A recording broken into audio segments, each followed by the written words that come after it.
Hello, in this video I'm gonna show you how to rename your HP Pavilion 15. To rename it, go to the settings, then go to the system, scroll all the way down to about, and now you can click on rename this PC.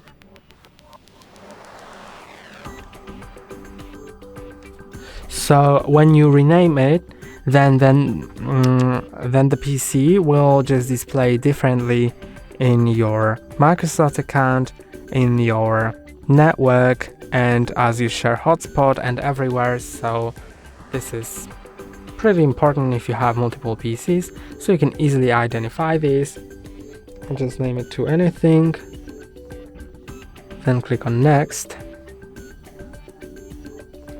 And now you need to either click on restart later and it will be applied after you restart, or click on restart now, which I'm gonna do, so we can check in a moment that the name has been changed.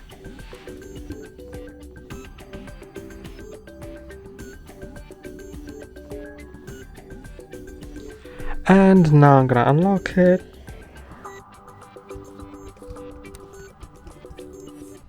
Then let's go to the settings again and see if it's changed. So in settings, you can see it is changed. So that's all for today. Don't forget to like and subscribe. See you next time.